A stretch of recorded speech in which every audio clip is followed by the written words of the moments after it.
on fait que cette parole puisse avoir de la place et change nos vies. Amen. Merci parce que tu vas le faire, parce que nous te le demandons au nom de Jésus-Christ. Amen. Amen.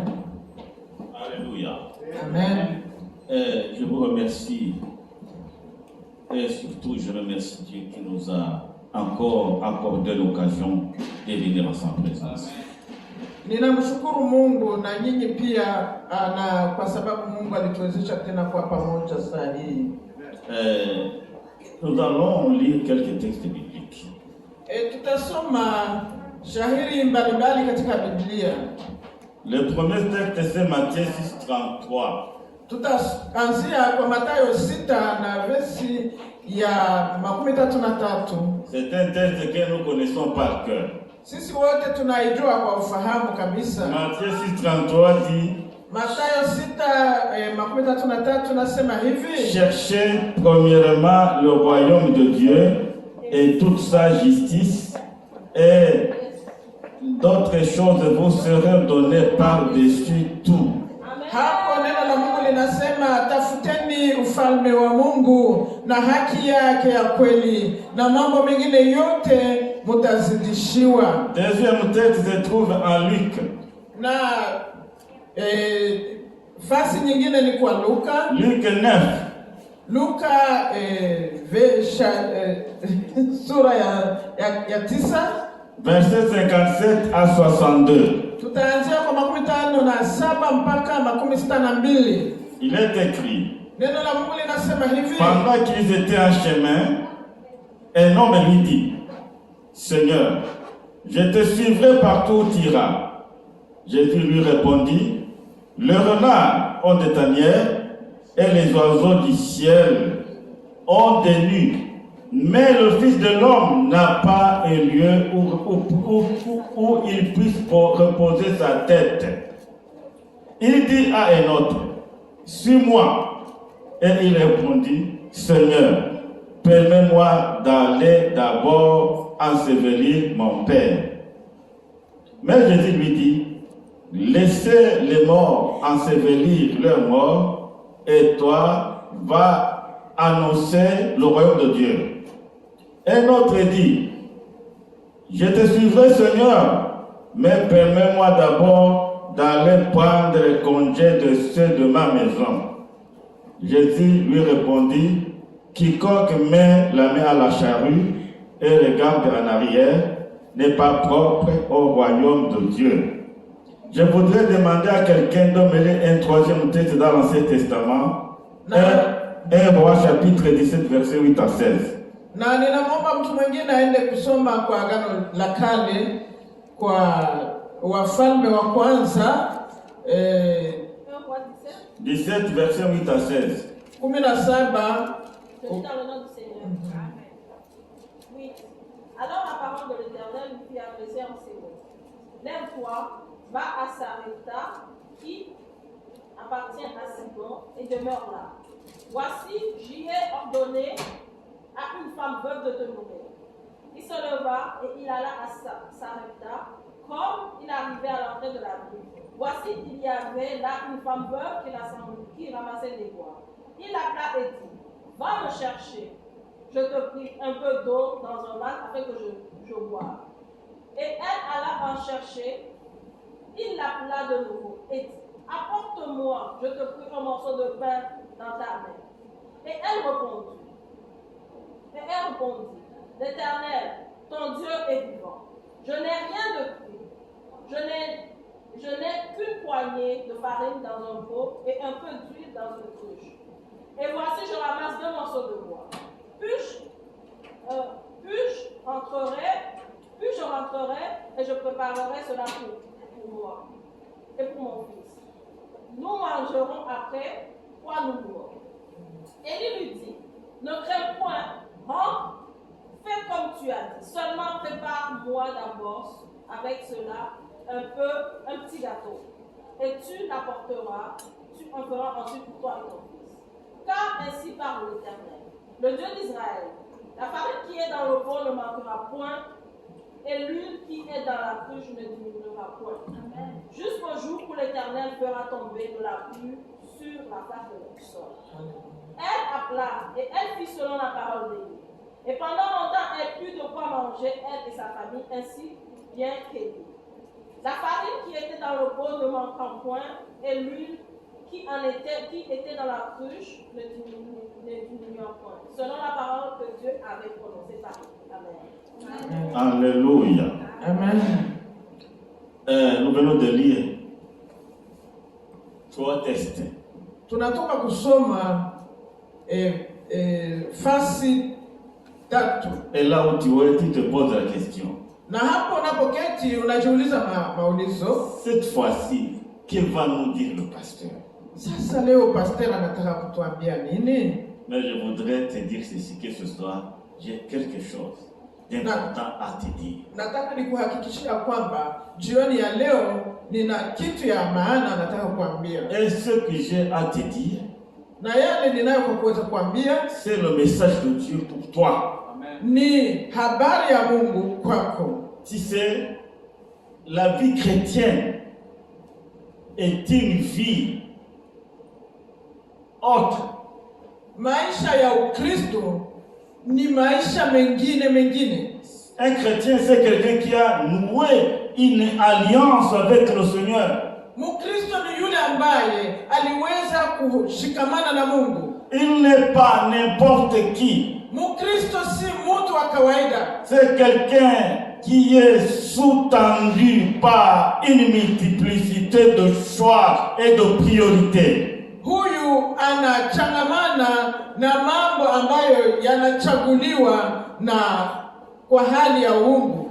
Ce ne sont pas des actes religieux que nous posons qui nous qualifient pour le royaume de Dieu. Si yale mambo ya kidini ndio inaweza kututia kusema kwamba sisi ni watu wa Mungu. Mais c'est surtout la place que nous réservons à Dieu dans nos cœurs et dans notre vie de tous les jours. Lakini ile nafasi ambayo tunampa Mungu katika roho zetu na katika maisha yetu ya kila siku. Ce soir, j'aborde avec vous un thème très important. Hivi nataka kusoma na nyinyi mambo ya muhimu sana. Que j'ai intitulé les priorités du chrétien.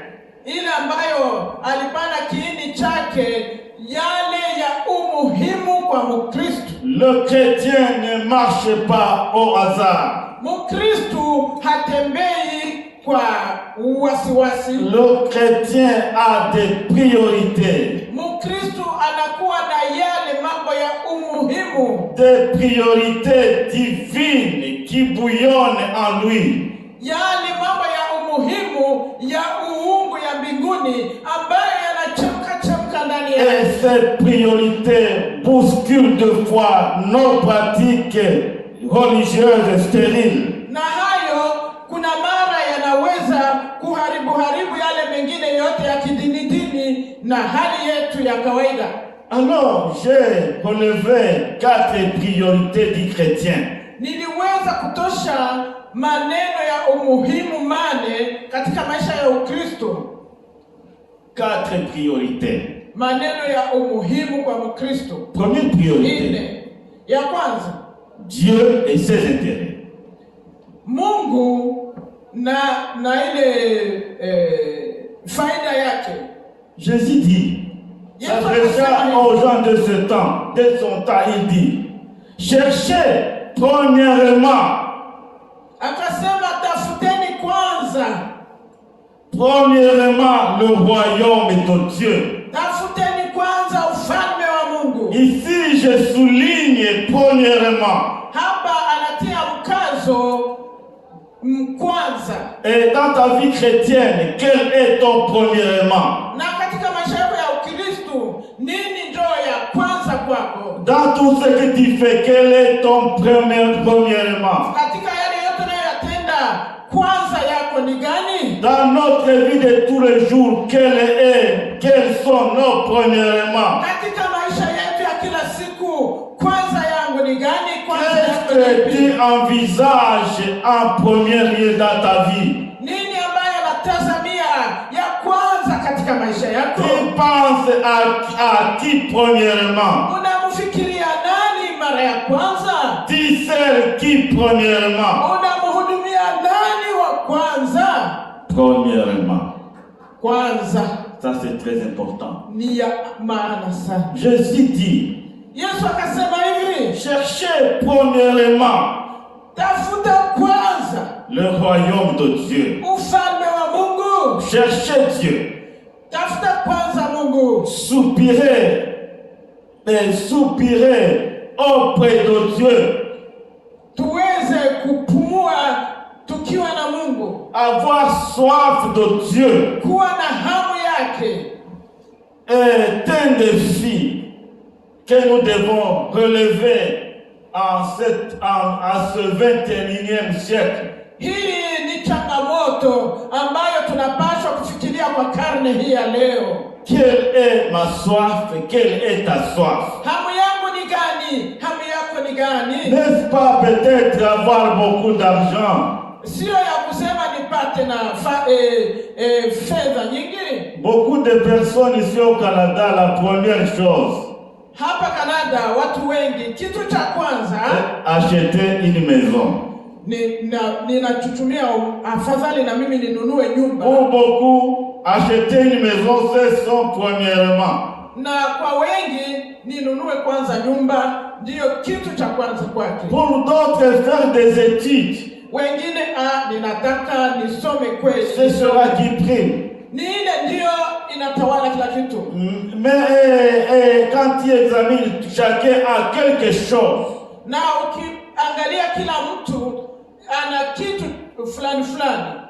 À son premièrement, Na kwa kwanza yake à ses priorités. anakuwa na mambo ya umuhimu yake. Chers bien-aimés, Ndugu zangu wa quand je parle de Dieu, nikisema kwa ajili ya Mungu, quand je parle des priorités du chrétien, kama ninasema umuhimu wa Mkristo, il n'est pas question de sentiments. sio kitu ya tamaa. Je ne fais pas non plus allusion à l'intelligence humaine. Mimi sifikirie zile akili za kibinadamu.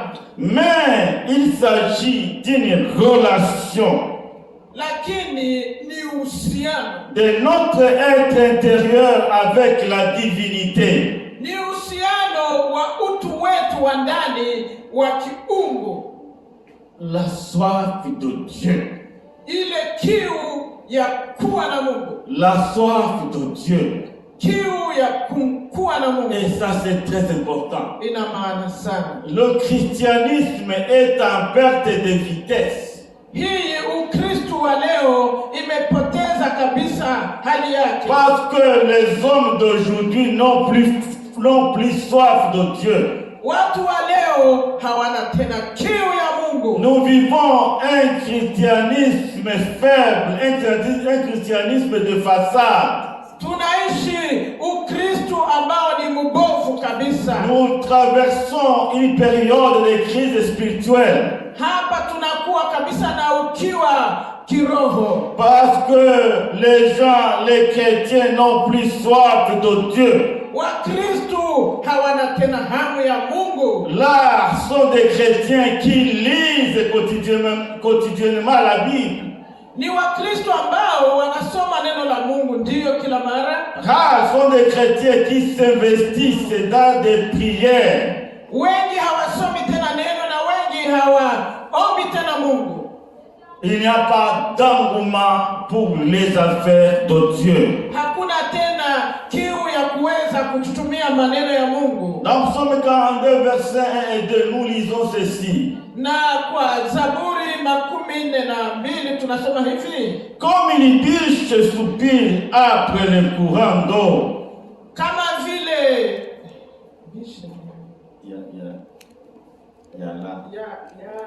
ayala. Kama vile ayala anafuatilia maji mahali yapo. Ainsi mon âme soupire auprès de toi, ô Dieu. Na ni hivi moyo wangu unakuwa nyuma yako Mungu wangu. Mon âme a soif de Dieu. Moyo wangu unakuwa na kiu yako. Dit Dieu vivant. moyo wangu nakuwa na kiu ya Mungu aliye hai. Chers bien-aimés dans le Seigneur, Ndugu katika Kristo, nous vivons une période difficile. tunaishi wakati mgumu, Et rien au monde ne peut pas arrêter ou étancher notre soif. na kuna yule ambaye anaweza kumaliza kiu yetu. Nous devons avoir soif de Dieu, Tunapaswa kuwa na kiu ya Mungu, avoir un engouement pour les affaires de Dieu. kuwa na kiu ya maneno ya Mungu. Cherchons Dieu Tumutafute Mungu, sincèrement. tumutafute na Nous devons bidii, chercher Dieu. tumutafute Mungu. Et Ésaïe 56, 5, verset 6 va nous dire, Na Isaya 56:5 nasema hivi, cherchez l'Éternel pendant qu'il se trouve. tutafute maadamu mahali angali anapatikana, Invoquez-le tandis qu'il est prêt. na tuweze kumutukuza wakati angali anaonekana. Il est encore possible Ingali inawezekana de trouver Dieu, kuweza kumfikiria Mungu, de nouer une nouvelle relation avec Dieu, kuweza tena kuwasiliana na Mungu, de confectionner encore une nouvelle intimité avec Dieu. kuweza tena kuchamusha kuwa na uhusiano wa kinaganaga. Mais nous devons notre partition à jouer. Na hapa tunakuwa na lile ambalo tunapaswa La kulifanya. parole inspirée nous dit, cherchez Dieu pendant qu'il se trouve. Neno la Mungu linasema tumtafute Mungu maadamu Et ça c'est anapatikana. très important. Hiyo ni ya maana sana. Chercher Dieu c'est aujourd'hui. Kumtafuta Mungu ni leo hii. Aujourd'hui Dieu est encore assis sur le trône de la grâce. Kwa leo Mungu angali anakaa kwa kiti cha neema. Peut-être demain il va quitter le trône de la grâce pour s'asseoir sur le trône de jugement. Labda kesho atatoka kwa kiti cha neema aende kukaa kwa kiti cha hukumu. C'est pourquoi le prophète Ésaïe nous dit, cherchez Dieu pendant qu'il se trouve. Ndiyo maana Yesaya anatuambia tutafute Mungu maadamu angali anapatikana. Il est encore disponible. Angali anaonekana. Il veut se révéler à tout un chacun. Anataka jidhihirishe kwa kila mmoja Il wetu. veut se révéler à toi. Anataka jionyeshe kwako Il wewe. veut se révéler à moi. Anataka jidhihirishe ndani Parce yako. qu'il est là pour moi et pour toi. Yeye yuko pale kwa ajili yako na kwa ajili yangu. Et le prophète Ésaïe continue à dire, invoquez-le. Akasema Tandis qu'il est encore prêt. eti tumtafute wakati angali tayari. Je voudrais te dire ceci, Dieu n'est pas loin de toi. Acha nikwambie, Mungu si mbali na Il wewe. est encore prêt. Yeye ni tayari tena. Et c'est toi qui l'attends. Ni wewe anangoja. Hébreux 4:16. Waibrania sura 4:16. Nous lisons ceci. Neno la Mungu sema hivi, Approchons-nous du trône avec assurance du trône de la grâce eti tukaribie ile kiti cha rehema pour obtenir miséricorde kusudi tupate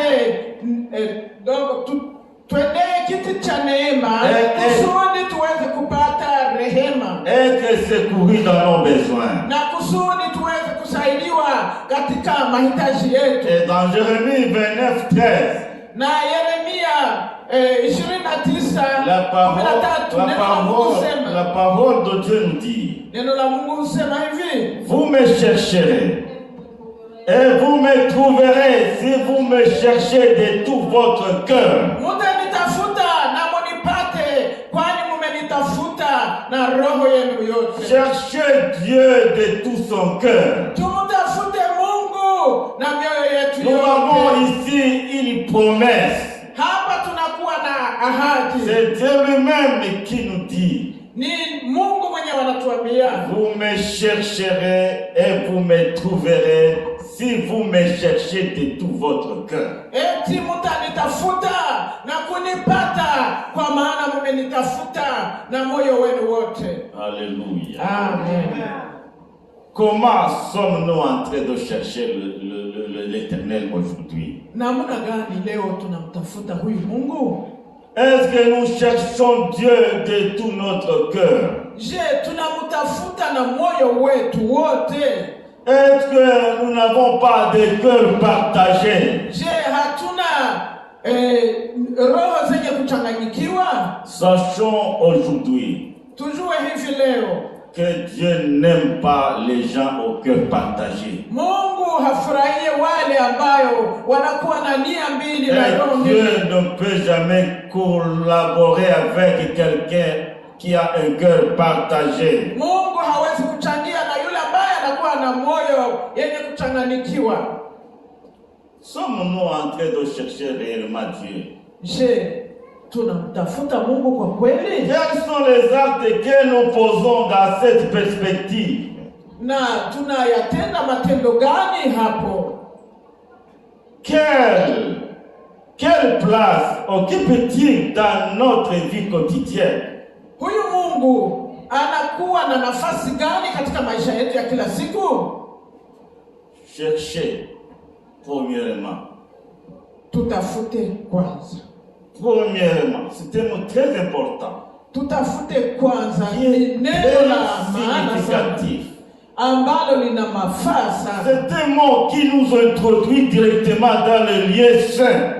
Hapo ni neno ambalo linatuingiza kabisa katika mahali patakatifu. Premièrement, kwanza Dieu d'abord. Mungu kwanza. Les autres choses après. Mengine yote yatakuja baadaye. Je ne sais pas si vous saisissez ce que je suis en train de dire. Sijui kama kweli mnanifuata. Dieu d'abord. Mungu kwanza. Cela devrait être un slogan qui doit nous guider dans notre vie. Hiyo ingekuwa neno la kutuongoza katika maisha yetu ya kila siku. Dieu d'abord et ses intérêts.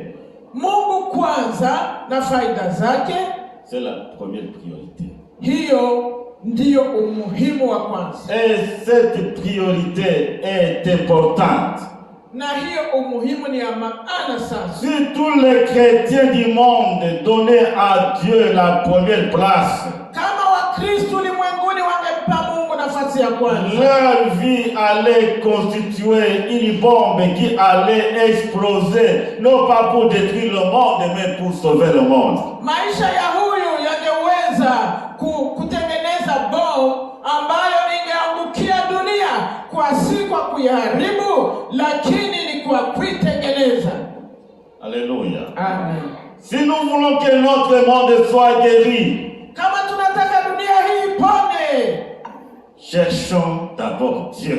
Tumtafute Mungu kwanza. Et Dieu va nous utiliser pour devenir des flambeaux qui devront illuminer, éclairer le monde. Kusudi tuwe wale ambao wataweza kumulikia dunia. Dieu va nous utiliser. Mungu atatutumia. Mais il va nous utiliser comment? Lorsqu'il ne nous voit pas. Atatutumia nje na hatuoni. Il va nous utiliser comment? Lorsqu'il voit que nous sommes distraits dans d'autres choses. Atatutumiaje na naona tumepotelea kwa mambo mengine. Distraits dans les choses du monde. Tunaingilia zile mambo za dunia. Distraits dans les choses de la vie. Tunaingilia yale mambo ya maisha yetu. Distraits par n'importe quoi que nous croisons dans ce monde. Tunaingiliwa na yale yote ambayo tunakutana na hii dunia. D'abord Dieu. Mungu kwanza. Deuxième priorité. Na umuhimu ya pili. Deuxième priorité, c'est chercher la justice de Dieu. Lililo la maana la pili ni kutafuta haki ya Mungu. Chers bien-aimés dans le Seigneur, l'évangile est très simple. Wapendwa katika Bwana, injili ni rahisi kabisa. Chercher la justice de Dieu. Kutafuta haki ya Mungu. C'est quoi? Ina maana gani? C'est chercher à lui ressembler. Ni kufanana naye. C'est vivre une vie de piété dans tous les domaines de la vie. Ni kuishi maisha matakatifu. C'est vivre une vie de sanctification qui l'honore. Ni kuishi maisha ya utakaso ambayo yanampendeza. 1 Pierre 1:16 nous dit. Petro wa kwanza na verse ya 5 nasema hivi. comme celui qui vous a appelé saint est saint, Vous aussi soyez saints dans tout vous aussi soyez saints dans toute votre conduite.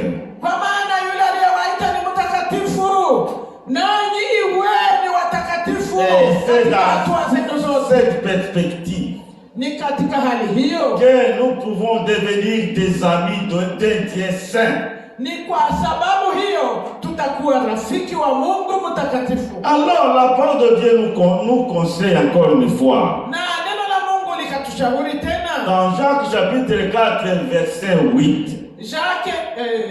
Yakobo 4 na verse ya 8. La parole de Dieu nous dit, approchez-vous de Dieu et il s'approchera de vous. Neno la Mungu husema mumkaribie Mungu naye atawakaribia. Nettoyez vos mains pécheurs. Na muoshe mikono yenu yenye maovu. Purifiez vos cœurs. Na muweze kutakasa roho zenu. Hommes irrésolus. Nyinyi watu ambao hamuna akili.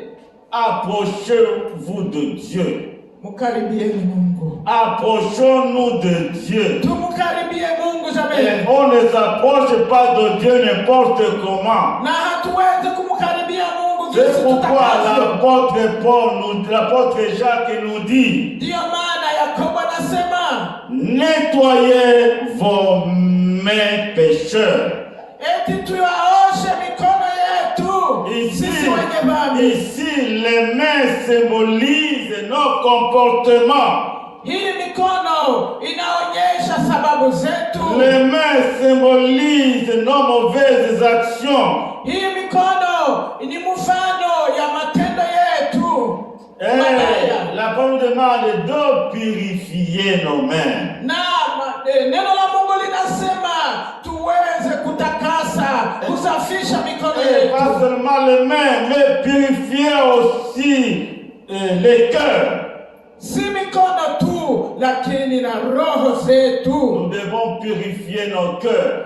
Tutakase roho zetu. Et nos cœurs ici symbolisent les mauvaises pensées. Na hii yanayokuwa kwa moyo inamaanisha yale mafikara mabaya. Les tendances charnelles du vieil homme. Yale mabaya ambayo yanatokana na yule mtu wa kale. En peu de mots, le chemin qui conduit à la présence de Dieu passe par le chemin de la repentance et de l'humilité. Na njia ambayo inaenda kwa Mungu inatembea na toba na kutembea katika unyenyekevu. Si nous cherchons sincèrement Dieu, kama tunatafuta Mungu kwa ukweli, lui se charge de s'occuper des autres choses. Mambo mengine yote yeye atatenda. Troisième priorité, na umuhimu ya tatu, c'est servir. Ni kutumikia Mungu. Servir Dieu. Kumtumikia Mungu. C'est suivre Christ. Ni kumtumikia Kristo na kumfuata. C'est le texte que nous avons lu dans l'évangile de Luc.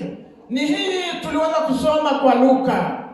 Jésus était en train de marcher dans le chemin. Yesu alikuwa akijitembelea njiani. Puis un homme se présente et lui dit, na mtu mmoja akatokea akamwambia, Seigneur, je te suivrai partout où tu iras. Oh Bwana, mimi nitaenda nawe mahali pote utakapokwenda. J'ai beaucoup réfléchi sur cette déclaration de cet homme-là. Niliweza kufikiria haya huyu mtu aliweza kusema. Je crois qu'il avait été rassasié de pain. Naona alikuwa alishashiba ile mikate ya Yesu. Il croyait que Jésus dit tuer des paix chaque fois partout où il est. Il croyait qu'il peut y avoir des problèmes de faim. Hivi alifikiria vile Yesu atakuwa anaendelea kuwagawia mikate. Hakufikiria kwamba siku moja kunaweza kupatikana njaa. Il dit, je vais te suivre partout où tu iras. Bwana, nitakuwa na wewe mahali pote. Est-ce que cet homme a bien réfléchi? Je, alikuwa alifikiria vizuri? Est-ce que cet homme a bien calculé? Je, alifanya hesabu mzuri? Suivre quelqu'un que tu ne connais pas. Unataka kumfuata yule haumjui. Seulement parce que toi, tu l'as vu faire un miracle. kwa sababu limuona anafanya miujiza. Mais Jésus le regarda. Yesu akamwangalia. Et lui dit, Akamwambia hivi. Messieurs, Akasema, ndugu tu te trompes sur toute la ligne. Wewe umedanganyika kabisa. Les renards ont des tanières. Wale mbweha wanakuwa na mahali pao. Les oiseaux ont des nids, donc des nids. Na ndege wa anga wanakuwa na chicha. Mais le Fils de l'homme, lakini mwana wa Adamu n'a pas de lieu où reposer sa tête. Yeye hana hata mahali pa kuweza kupumzisha kichwa chake. Effectivement, c'était vrai. Hiyo ni ukweli. Jésus n'avait pas de maison. Yesu hakuwa na nyumba. Jésus n'avait pas de champ. Yesu hakuwa na shamba. Jésus n'avait pas d'entreprise pour l'embaucher. Yesu hakuwa na makazi mengi kusudi aweze kumtia. Jésus n'avait rien d'autre que la parole de Dieu qu'il prêchait aux opprimés et aux malheureux. Alichokuwa nacho ilikuwa neno la Mungu ambalo aliwatangazia maskini na wale ambao hawafai. Mais alors ici, il lui réveille l'esprit. Na hapa aliweza kumutia changamoto kwa akili yake. Et lui veut lui montrer que malgré ses bonnes intentions, Yesu alitaka kumuonyesha ingawaje alikuwa na haja nzuri. il a voulu lui montrer que malgré ses bonnes intentions, ingawaje alikuwa amefikiria hayo mazuri, il n'avait pas compris qui est Jésus. Hakuweza kujua Yesu ni nani. Avant de suivre quelqu'un, mbele ya kumfuata mtu, avant de servir quelqu'un, mbele ya kumtumikia mtu, il faut d'abord le connaître. Ni vizuri mjue huyu ni mtu Il gani. ne connaissait pas Jésus. Hakuwa anamjua Yesu. Peut-être il avait la notion de sa messianité. Labda alisikia habari ya umasia wake. Mais il ne comprenait pas encore. Lakini alikuwa hayajua ni mtu gani. Les renards ont des tanières. Wale mbweha wanakuwa na mahali pa kuishi. Mais le Fils de l'homme, lakini mwana wa Adamu n'a pas où déposer sa tête. hana hata mahali pa kupumzisha kichwa chake. Jésus avait seulement une chose. Yesu alikuwa na kitu kimoja, La parole. neno la Mungu. La parole qui guérit. Neno ambalo linaponya. La parole qui libère. Neno ambalo linaweka huru. La parole qui vivifie. Neno ambalo linaleta uzima. C'est ça qu'il avait. Ni hili alikuwa nalo. Chers bien-aimés dans le Seigneur, ndugu katika Kristo, quand nous suivons Jésus, wakati tunamfuata huyu ne Yesu, le suivons pas avec de mauvaises intentions. tusimfuate tukiwa na nia mbaya. Ne le suivons pas croyant qu'il va nous enrichir matériellement. Tusimfuate kusema huyu ndiye atanitajirisha sasa. Oui, il peut le faire. Anaweza kukutajirisha. Mais maintenant, si nous acceptons de le servir, lakini ikiwa tulikubali kumtumikia, suivons-le tumfuate tel qu'il est, jinsi alivyo, et consacrons-nous à lui na tujitolee kwake de tout notre cœur, na roho zetu zote, et il pourra nous utiliser dans ce royaume. na anaweza kututumia katika ufalme wake. Maintenant, Jésus va dire encore à un autre, Yesu akamwambia wa pili hivi, toi, suis-moi. Yesu yeye pekee anamwambia nifuate. Ce n'était pas facile pour lui. Haikuwa rahisi. Mais la deuxième personne répondit, huyu mtu akamwambia Yesu, Seigneur, permets-moi d'abord d'aller ensevelir mon père. Akasema, Bwana wangu, niache kwanza niende kumzika babangu. Quand moi j'ai réfléchi, na wakati nilifikiria haya, ça c'était un faux fuyant. Hiyo ilikuwa mambo ya uongo. Est-ce que son père était réellement mort? Je, kwa kweli baba yake alikuwa alikufa? Il voulait seulement se tirer d'affaire. Hapo alitaka tu kuepuka Yesu. Jésus l'avait repéré. Yesu aliweza kumgundua kabisa. Jésus avait vu qu'en lui il y avait quelque chose qui pouvait être utile dans son royaume. Aliangalia, akamchunguza, kaona kulikuwa kitu cha maana ambacho kingekuwa na mafaa. Alors il a voulu escamoter la vocation. Na hapo alitaka kupita pembeni ya hiyo wito. Et puis il dit, oh Seigneur, permets-moi d'aller d'abord ensevelir mon père. Aseme Bwana, niache kwanza niende kuzika babangu. Pourquoi n'a pas enseveli bien avant? Kwa nini hakumzika mbele? Est-ce que vous croyez que Jésus est contre quelqu'un qui va ensevelir son père? Unafikiri Yesu anakataa mtu kwenda kumzika yule aliyekufa? Pour ce qu'il a demandé là, ce n'était pas vrai. Ile masababu yake haikuwa Son kweli. père n'était pas mort. Baba yake hakuwa amekufa. Il voulait seulement fuir la vocation. Alikuwa ataka kuacha hiyo wito. Et Jésus lui dit, laisse les morts enterrer leurs morts. Akamwambia Bwana, acha wafu wazike wafu Et wao. toi va annoncer la bonne nouvelle du royaume de Dieu. Na wewe uende kutangaza injili njema ya ufalme wa Mungu. Chers bien-aimés dans le Seigneur, Ndugu katika Kristo, Dieu nous appelle chaque jour. Mungu wetu anatuita kila siku. Dieu nous a donné une vocation. Alitupa wito. Il dit, toi suis-moi. Akasema wewe Et nifuate. c'est maintenant que tu dois me suivre. Nifuate leo hii. C'est aujourd'hui que tu dois me suivre. Ni leo hii unapaswa C'est kunifuata. aujourd'hui que tu dois me servir. Ni leo hii unabidi C'est aujourd'hui que tu dois annoncer le royaume de Dieu. Ni leo hii unapaswa kutangaza. C'est aujourd'hui que ufalme wa tu Mungu. dois être un témoin pour moi. Ni leo hii unapaswa kuwa shuhuda wangu. Mais souvent, nous ne manquons pas de prétextes. Lakini wakati mwingine tunakuwa na masababu Mais Dieu nous connaît. Lakini yeye anatujua. Il veut nous utiliser. Anataka Il tutumie.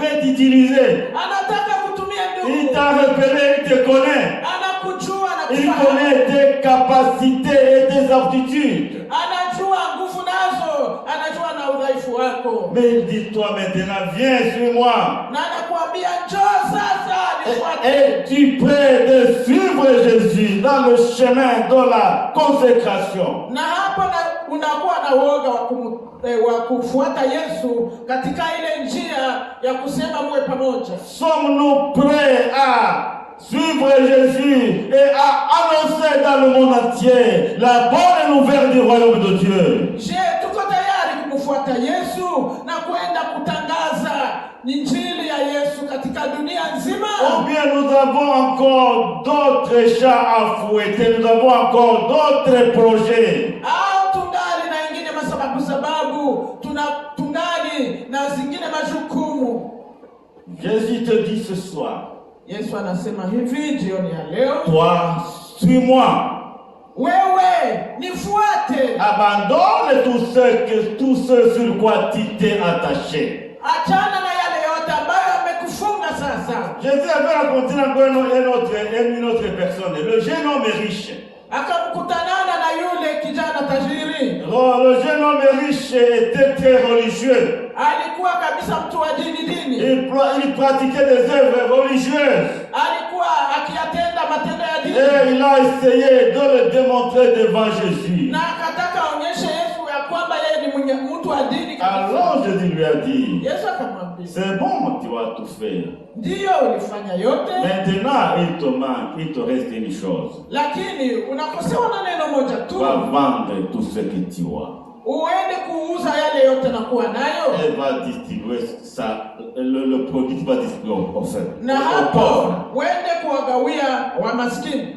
Alléluia. Amen. Il y a beaucoup de choses Kuna mambo mengi qui nous empêchent de marcher avec le Seigneur. Kuna mengi ambayo yanatuzuia kutembea na Yesu. Il y a beaucoup de choses Mambo mengi qui nous empêchent de servir le Seigneur. ambayo yanatuzuia kuweza kumtumikia Mungu. Il y a beaucoup de considérations qui nous bloquent dans notre vie de service. Kuna mambo mengi ambayo yanatufunga hata tusiweze kumtumikia Il y Mungu. a des considérations d'ordre social. Kuna yale yanatufunga ya hali ya social. Il y a hali ya maisha na wengine. Ya hali ya kati ya maisha na watu wengine. Il y a des considérations d'ordre familial. Kuna yale ambayo wanaangaliana na kifamilia. Il y a encore une dernière personne que Jésus a appelée. Kuna yule mtu wa mwisho ambaye Yesu alimuita. Et l'homme l'a dit, permets-moi d'abord d'aller prendre congé des membres de ma famille. Akamwambia Yesu, ndio nataka nikufuate, lakini acha kwanza niende kuaga wa jamaa langu. Vous comprenez?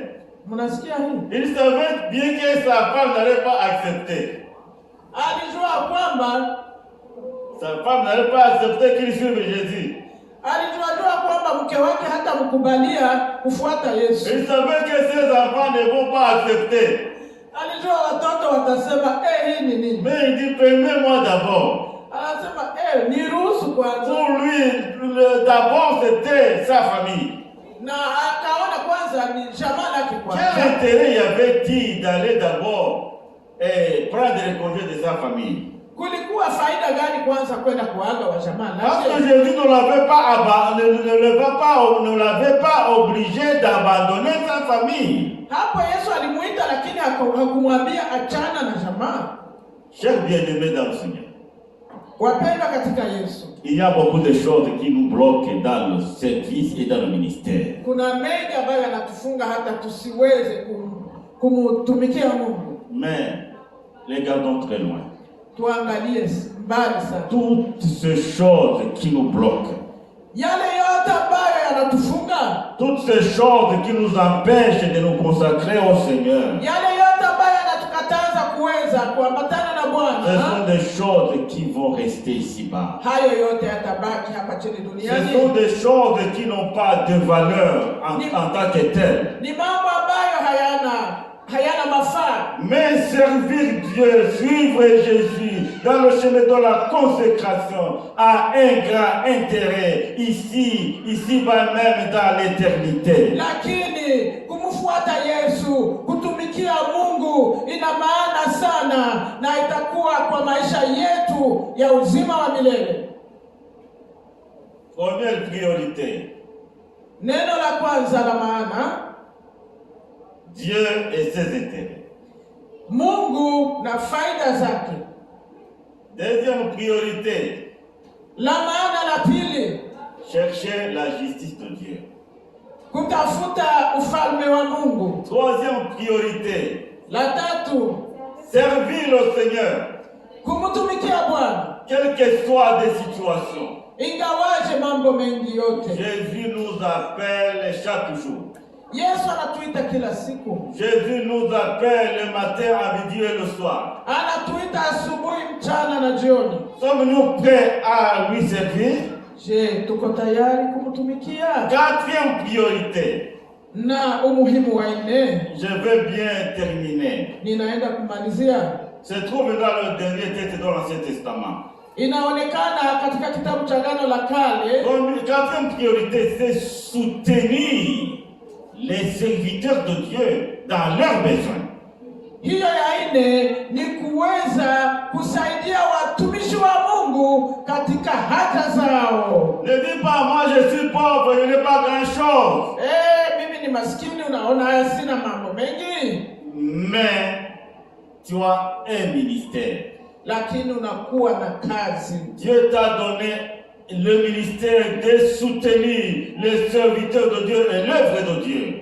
Mungu alikupa kazi ya kuweza kushughulikia watumishi wa Mungu na kazi ya Mungu. La verbe de Sarepta, Ule mshale wa Sarepta, constitue pour l'église d'aujourd'hui un défi difficile à relever.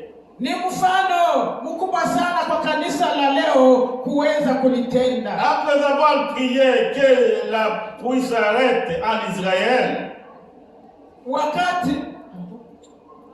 après avoir prié que la pluie s'arrête en Israël, Elia kisha kusema mvua iache kunyesha kwa Israeli, Dieu a exaucé et la pluie n'a jamais plu encore. na Mungu aliweza kusimamisha mvua haikunyesha. La vie était presque arrêtée en Israël. Maisha ikawa kama imesimama hapo kwa Israeli. Alors Dieu a envoyé Élie au torrent de Kiret.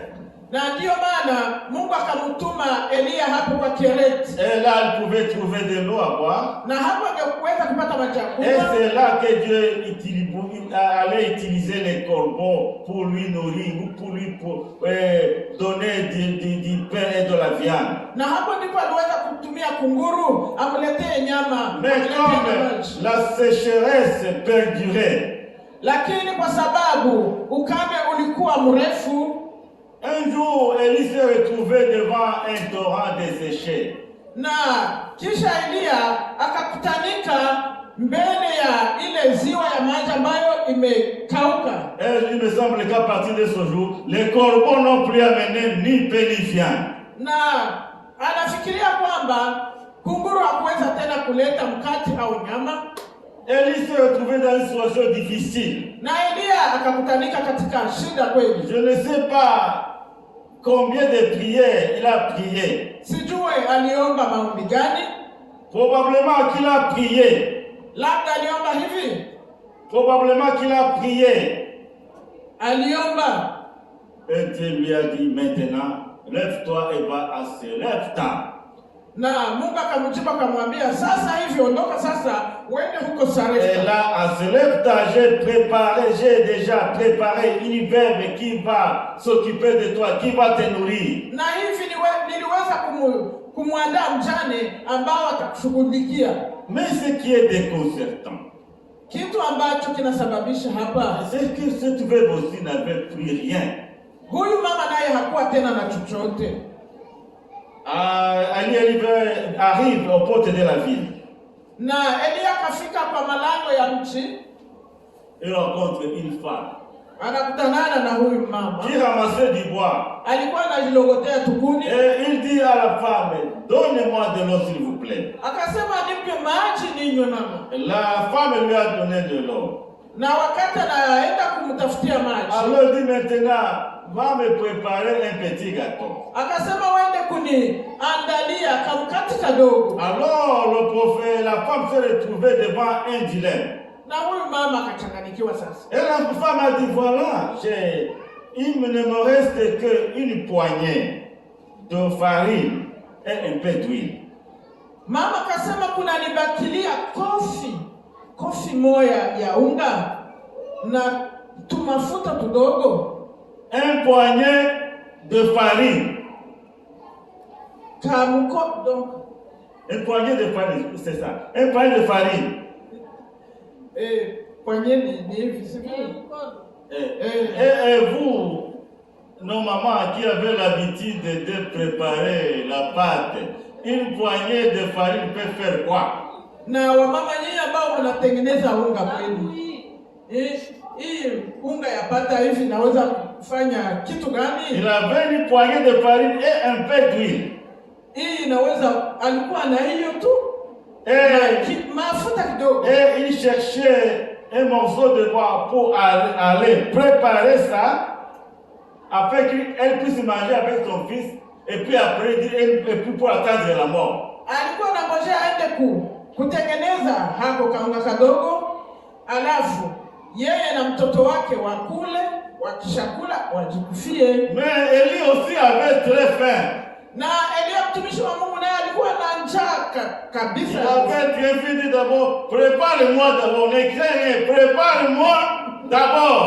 Anasema mimi kwanza, nitengenezee mimi. Prépare-moi un petit gâteau et apporte-le-moi. Nitengenezee kamkati kadogo tu. Ne crains rien. Usiogope. Alléluia. La farine ne manquera pas dans le pot.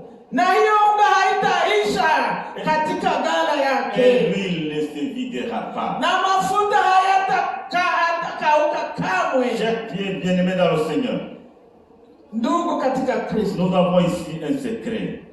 Tunakuwa na siri. Ce que tu as, Yale ambayo nakuwa nayo, si petit soit-il, hata ikiwa ndogo sana, sers le Seigneur avec ça. tumikia Mungu na hiyo. Oui, poignée de farine. Kaunga kadogo tu. Là où tu as tiré ça, Dieu est capable de multiplier cette panier de farine à des sacs même de farine. Pale ulitoa, Mungu atajumulisha hata itakuwa mamifuko na mifuko ya unga. Un peu d'huile. Na tumafuta tudogo. Alors c'est peut-être l'huile qu'il utilisait pour se oindre le corps. Na labda tulikuwa tumafuta twa kujipaka mwili. Mais il dit maintenant, voilà ce que j'ai. Akamwambia, mtu wa Mungu, ona tumafuta twenye na wajiana. Mais alors, par la foi, Lakini kwa imani, la femme a accepté. huyu mama akakubali. Chers bien-aimés, Ndugu zangu, Dieu a mis quelque chose dans notre main. Mungu alitia kitu kimoja katika mikono. Dieu nous a donné quelque chose. Mungu alitupa kitu. Ce ne sont pas de grandes richesses. Haiko Ce utajiri. ne sont pas de grandes choses. Haiko pesa nyingi. Une poignée de farine. Kaunga kadogo tu. Et un peu d'huile. Kakofi kaunga na tumafuta tudogo. Utilise ce peu que tu as Tumia yale madogo na kuwa nayo. pour servir le Seigneur. Tumikia Mungu na roho Pour moja. soutenir les serviteurs de Dieu. Kusudi uweze kuwashughulikia watumishi wa Mungu. Ça, c'est très important. Ina maana makubwa. Alors, tu te demandes là où tu es maintenant, le pasteur, on ne le comprend plus. Huyu pastor leo. Hatuko tena pamoja. Tu ne comprends pas? Hauele. Alors, je vais te dire. Acha nikwambie sasa. Par la foi, Kwa imani, la veuve a préparé le gâteau pour le serviteur de Dieu. huyu mjane aliweza kutengeneza mkate kwa mtumishi wa Mungu. La farine n'était pas épuisée. Unga haikuisha Et l'huile ne s'épuisait pas. na mafuta haikukoma. Chaque jour, il allait prendre, il trouvait qu'il y en avait encore. Kila siku alienda kuzoa unga haikuwa La inaisha. farine était toujours là, le poignet de farine là, je ne sais pas par quelle magie, cette farine s'est multipliée. Unga inaendelea kuongezeka, inaendelea Et le kuongezeka. pain d'huile là, je ne sais pas comment ça se passait. Na tule tumafuta hajui Ça ne finissait pas. haikuwa inaisha. Et la veuve a soutenu le serviteur de Dieu Na huyu mjane pendant cette période de famine. akamhudumia mtu wa Mungu. Pas seulement, Wakati ansha- pas seulement le serviteur de Dieu, hakuhudumia mtu wa Mungu mais tu. cette femme était devenue une source de bénédiction pour son entourage. Lakini aliweza kuhudumia na wale majirani yake, akawa baraka. Une source de bénédiction pour sa famille. Akakuwa chemchemi ya baraka kwa familia yake. Personne n'a plus souffert de faim dans son quartier. Kwa mahali pake aliishi hakuna ile tena. Parce que Aliishi chez na njaa. elle, il y avait la bénédiction de Dieu. Sababu kwake kumeingia baraka. Dieu l'a utilisé comme une source de bénédiction pour beaucoup. Mungu akamtumia kama baraka kwa wengi. Chers bien-aimés dans le Seigneur, Wapendwa katika Kristo, Dieu nous a Mungu alituita. et il veut nous utiliser. Anataka tutumie La vie chrétienne, maisha ya Ukristo. la vie chrétienne Maisha ya Mkristo implique ces 4 priorités. inatembea na hizi sharti nne. Cherchez d'abord Dieu. Tafuta kwanza Mungu. Investissons-nous aux intérêts de Dieu. Tuweze kutembea katika faida za Mungu. Deuxième priorité, Na shurti ya pili, cherchons la justice de Dieu. tutafute haki ya Mungu. Et cela implique une véritable repentance. Na hiyo ina maana ya Parce que le Dieu qui nous a appelés est saint. sababu Mungu aliyetuita ni Nous mtakatifu. également soyons saints dans toute notre conduite. Ndiyo maana tuwe watakatifu katika hali zetu Nous zote. sommes appelés à mener une vie de sanctification. Tunaitwa kudumu katika maisha ya Et utakatifu. c'est dans cette vie de sanctification que nous allons rencontrer Dieu. Na katika maisha maisha ya utukufu ya utakatifu ni humo tutakutana na Cette vie Mungu. de sanctification va nous permettre d'entrer dans la présence de Dieu et d'œuvrer avec Dieu. Maisha ya utakatifu itatusukumia mbele za Mungu na kutumikia Mungu. Quatrième priorité. Ya ine, Soutenir les serviteurs de Dieu et l'œuvre de Dieu. ni kuwashughulikia watumishi wa Mungu na kazi ya Mungu. Donnons à Dieu tout ce que nous avons. Tumpe Mungu yale yote tunayokuwa nayo. Donnons à l'œuvre de Dieu, soutenons l'œuvre de Dieu. Tuweze kushughulikia kazi ya Mungu. Et nous ne serons jamais déçus. Na hatutaweza À tout à l'heure. na hatutatahayarika. Chers bien-aimés dans le Seigneur, Wapendwa katika Yesu, qui n'a pas compris ce que je viens de dire? nani yule hakusikia yale mchungaji anatoka Qui kusema? a compris? Nani alielewa? Alors celui qui a compris, qui se lève et qui nous explique. Yule alielewa asimame atuambie kwa machache.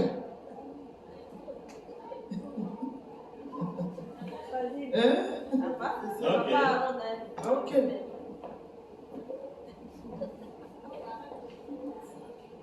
Amen. Amen. Amen. Que le Seigneur soit béni. Amen. Amen. Jina la Bwana libarikiwe. Nous venons d'être enseignés Tunatoka kufundishwa un enseignement de notre vie.